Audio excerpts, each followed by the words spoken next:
They say I was born with glasses. I guess they thought it was funny.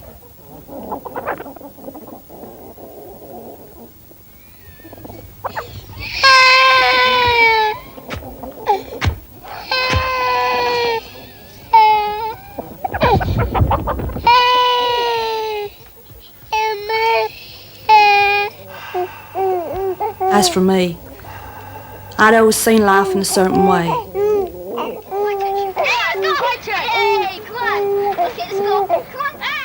There wasn't much to see, and what I did see I wasn't too crazy about. They'll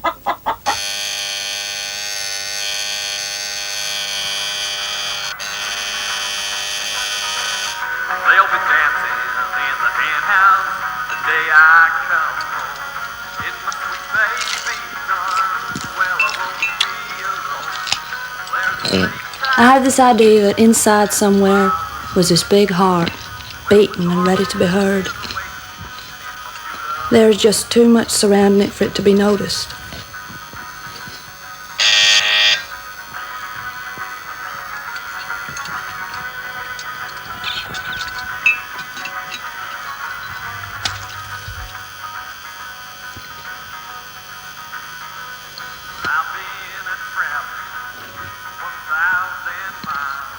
I'd look at myself in the mirror and try to picture it, alive and deep inside me.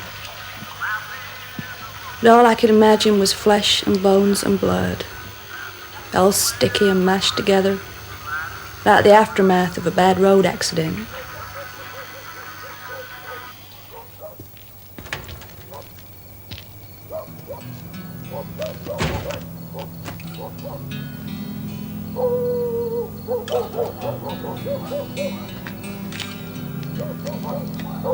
There wasn't much I wouldn't tell if I had the chance.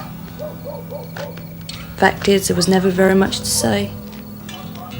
So although my heart kept beating, things just got quieter and quieter inside, till there was nothing left.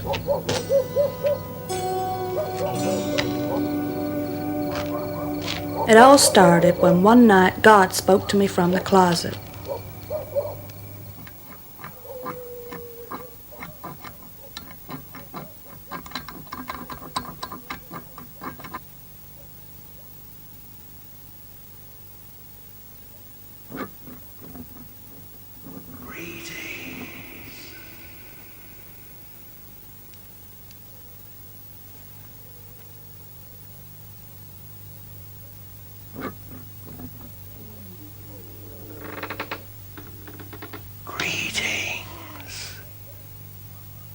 Who's that?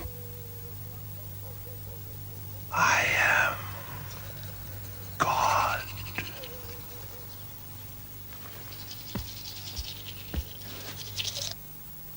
Did you say something?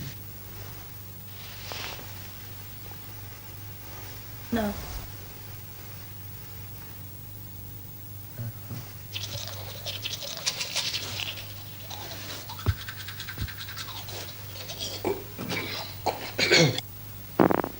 What do you want? Come here.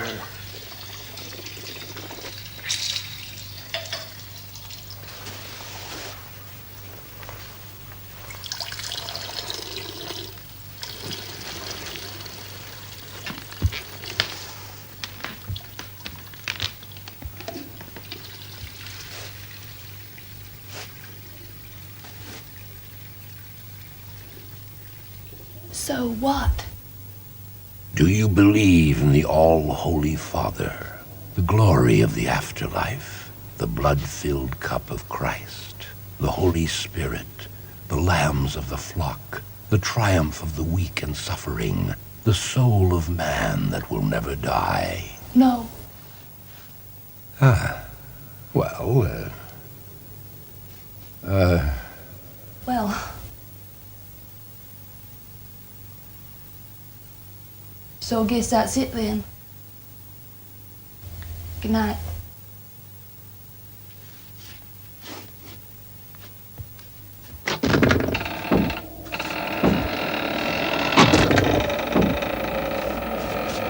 behold the face of God.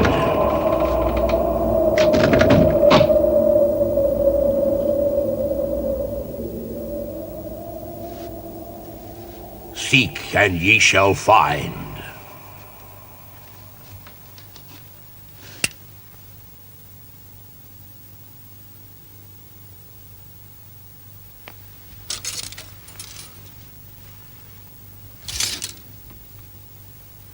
Greetings.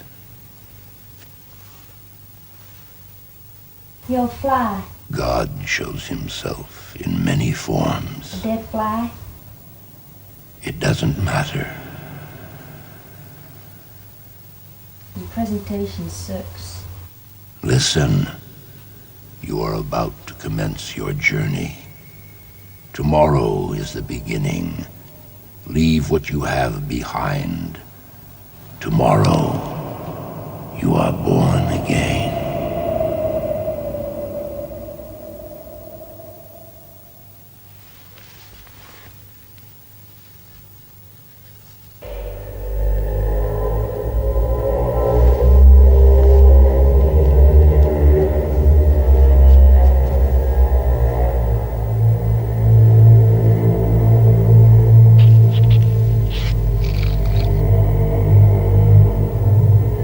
God never spoke to me again.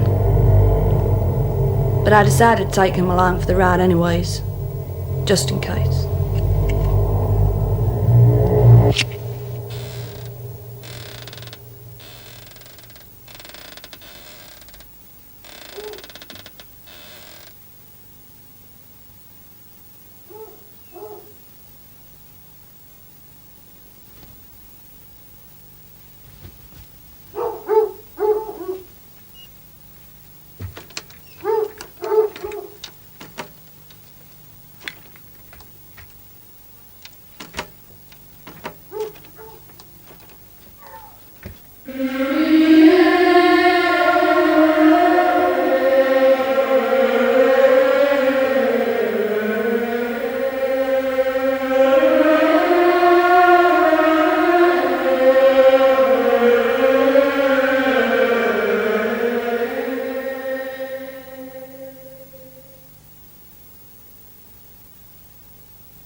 upside down.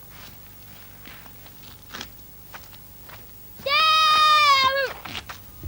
I had a dream last night in which I saw everything very clearly. And in that dream, you were hanging upside down, just like you are right now.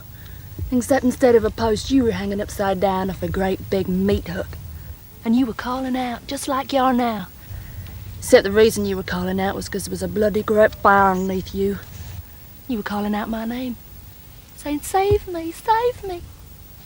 Which was funny because in the dream I was the one who put you there in the first place.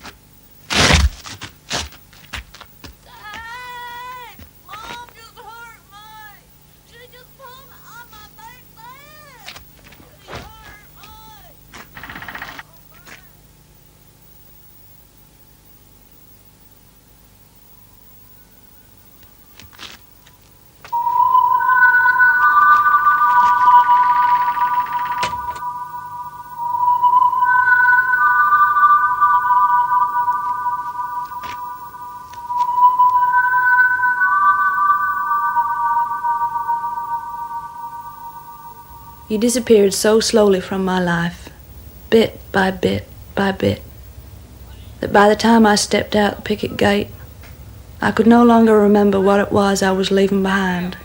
Hey, what you doing there? Hey, get your ass back here.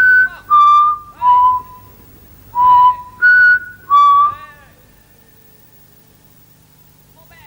Hey. I seemed to see you as you really were, just a play of light and shadow, no more substantial than the air around you.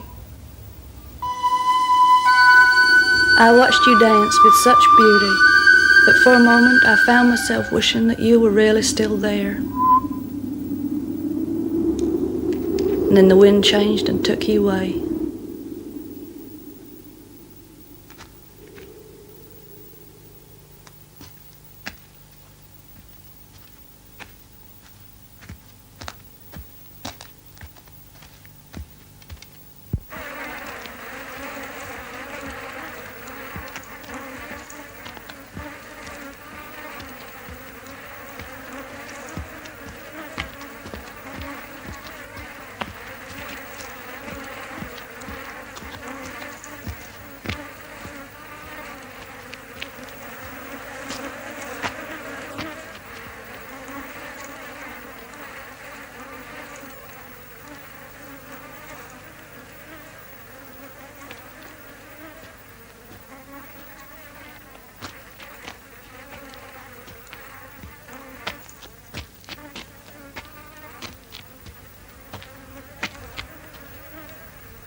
It's hot.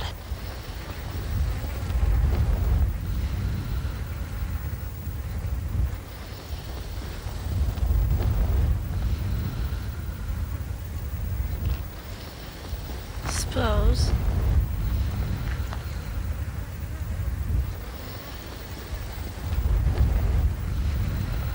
Do you have any water?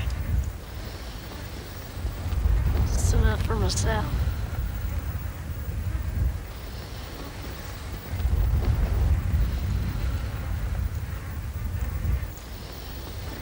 What are you selling?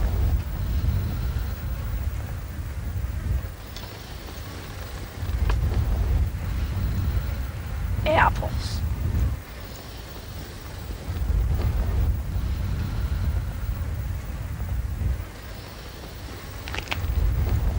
Would you give me one?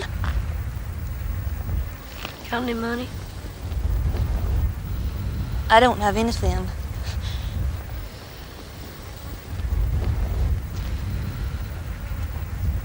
What's in the case? Nothing? God told me to leave everything behind.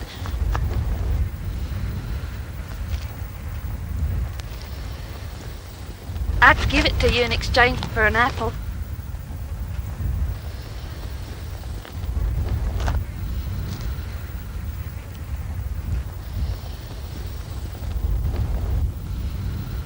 No, thank you. Your dress is pretty, though.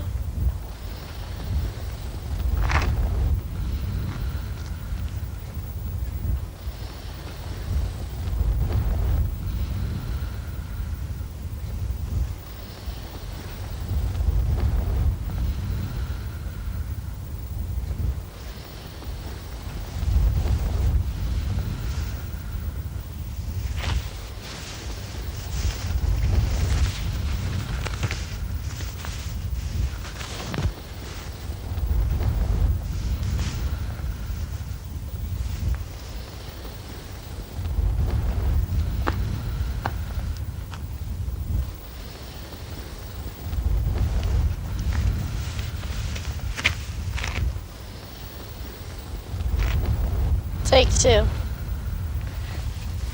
Thanks. They got worms in them. It's okay.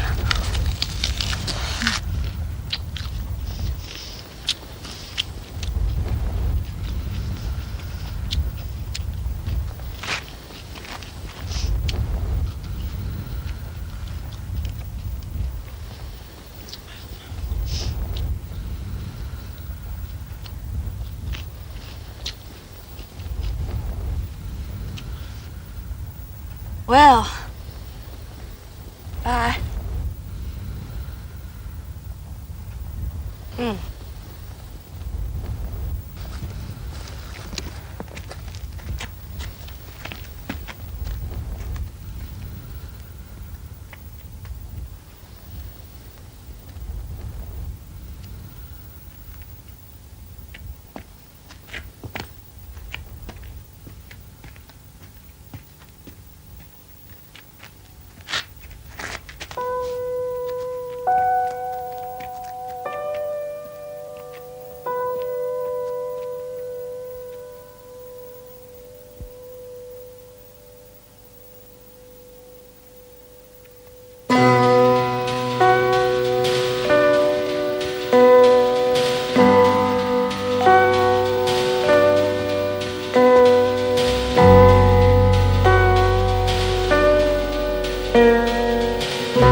Oh,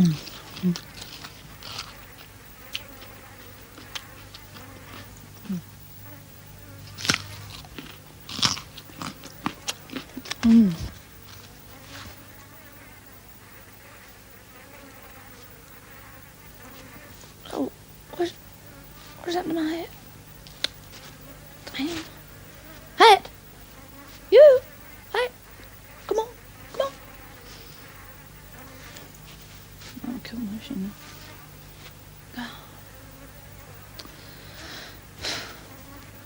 Sure as I like that hat. It was my favorite.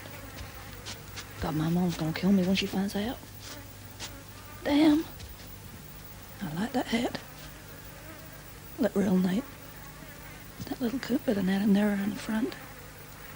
Made it look real smart.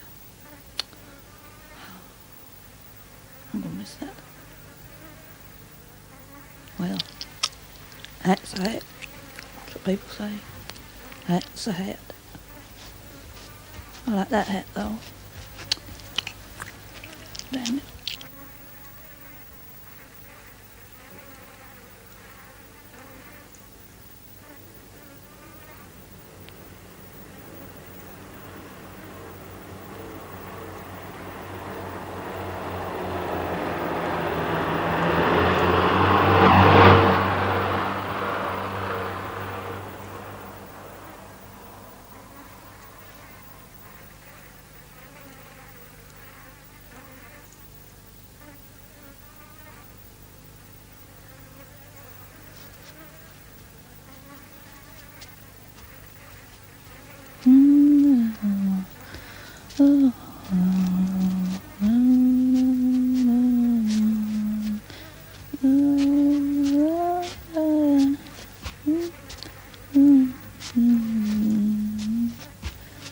They'll be dancing in the hen house the day I come home. In my sweet baby's arms, well, I won't be alone. There's a place and a table and a fire burning slow. It's my darling is waiting in my beautiful home. Yes, my darling is waiting in my beautiful.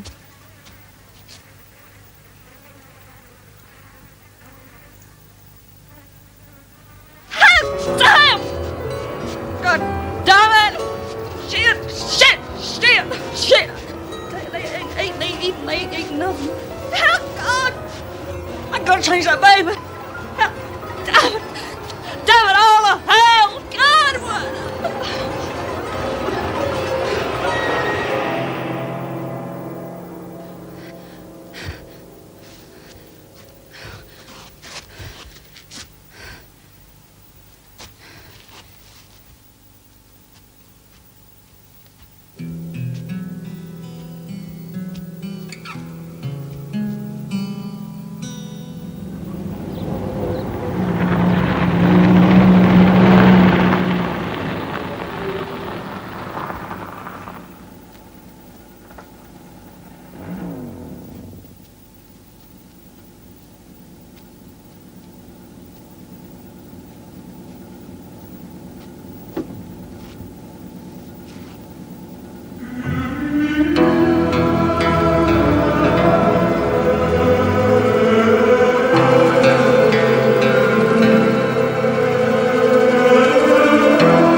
I had a dream of a little baby on a piece of elastic.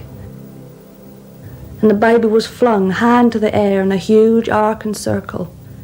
And it had landed trying to keep its little legs straight because it wanted to do it right for the crowd. Do it right and have them proud and pleased that it had done it so well. And I'd shown the baby how to land properly, taking its weight through the knees by allowing them to bend. And it had practiced what I'd shown it, and was thrown up again, up and up, attached to the thrower by fine white elastic.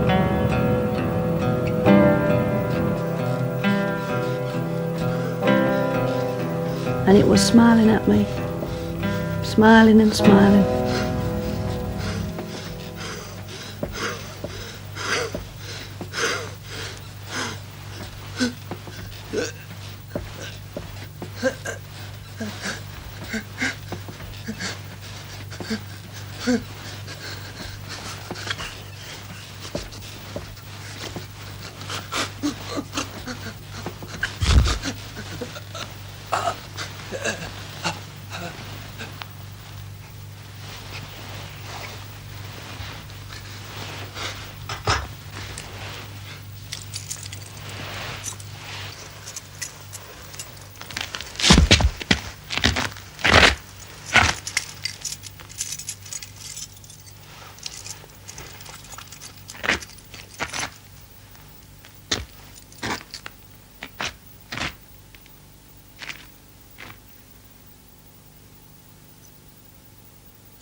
Whatever you do to the least of my creatures, you do unto me.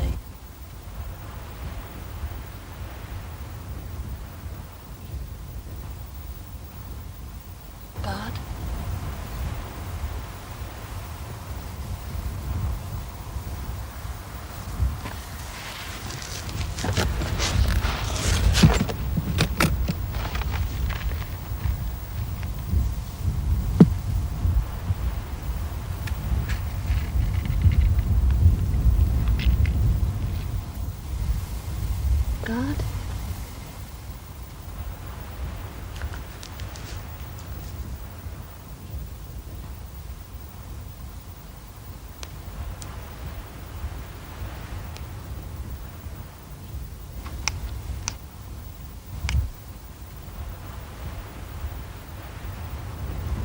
What's in that box?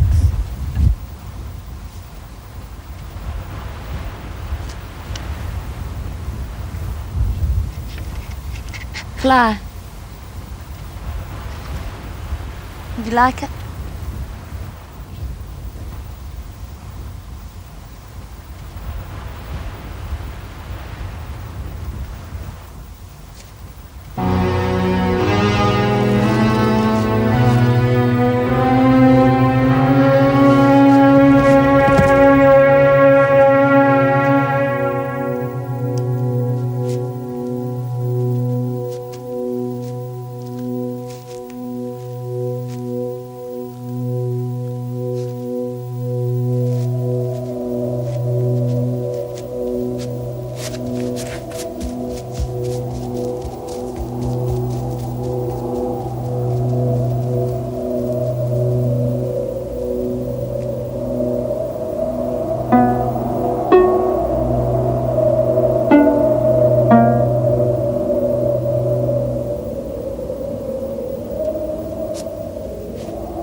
Hush up!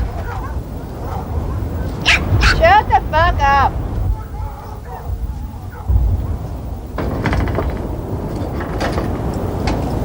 Damnation.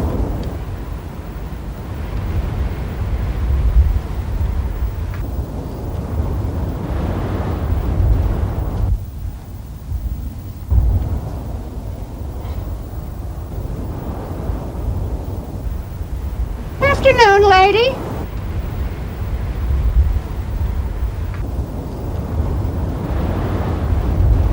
afternoon.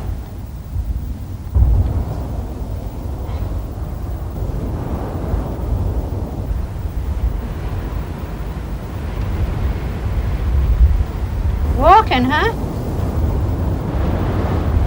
That's right.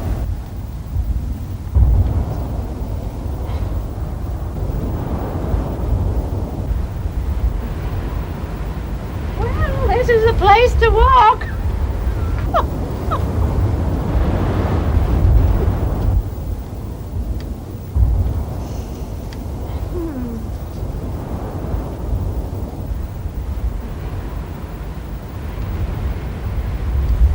Want a drink? There's some beer in the shack. I brewed it myself.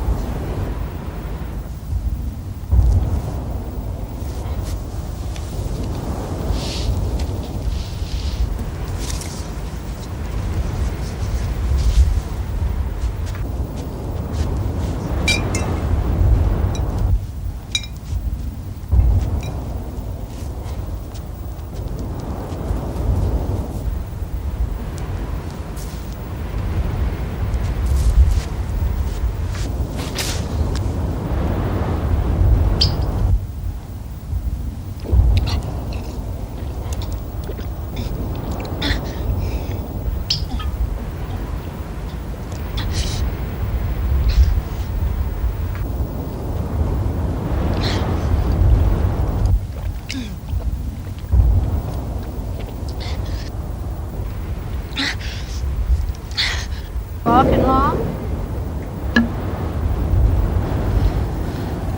That's right.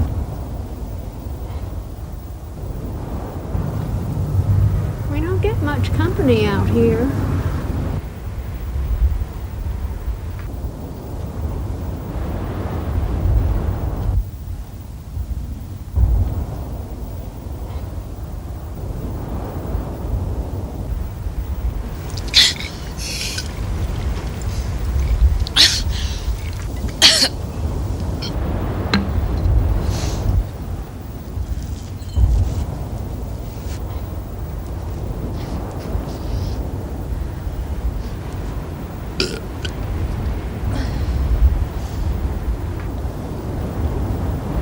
I'd like you to take the case.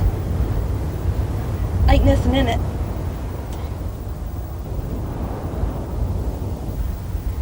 You. I can take the case.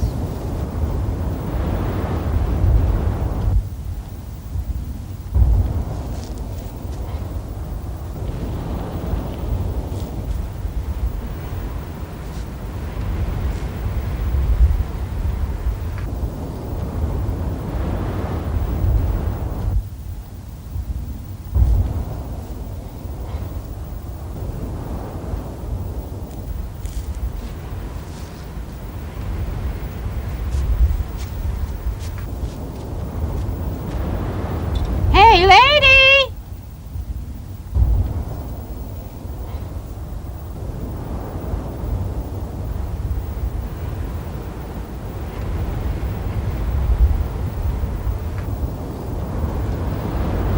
Bye, you hear?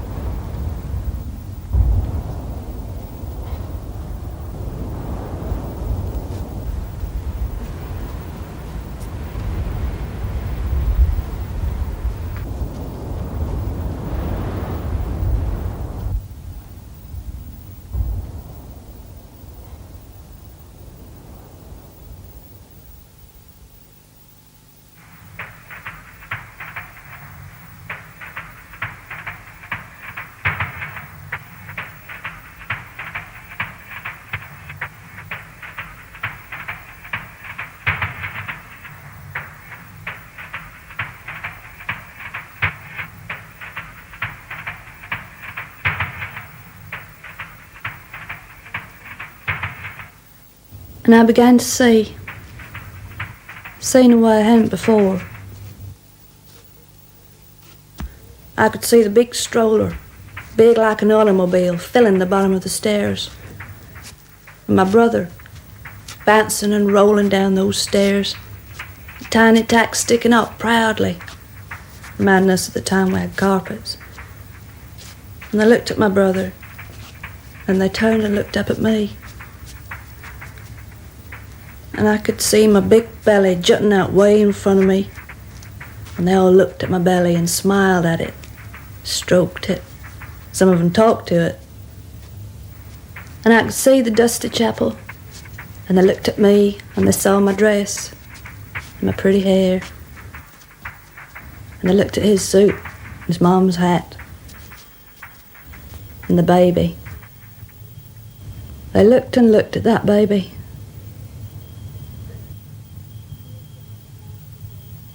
And he looked at me at night in bed, or standing by the stove baking cornbread.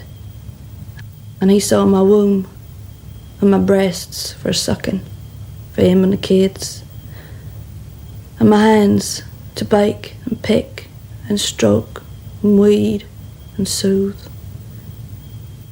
They couldn't see me, 'cause I didn't know how to show 'em.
Somewhere in the darkness, my heart lay beating, always waiting to be heard. And one day, when the sun finally broke through the layers that surrounded it, it was there, and spoke out loud, at length, of beautiful things, of wastelands stretching for miles beyond where the eye could see, of things so gorgeous and vast and secret only the heart can ever tell. And it didn't matter that there was no one there to hear it, for it had spoken clearly at last. And when it had told all it had to tell, it very simply stopped beating.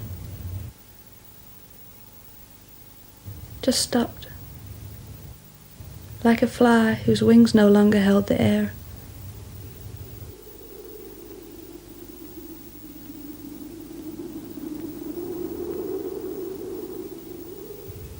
And the silence was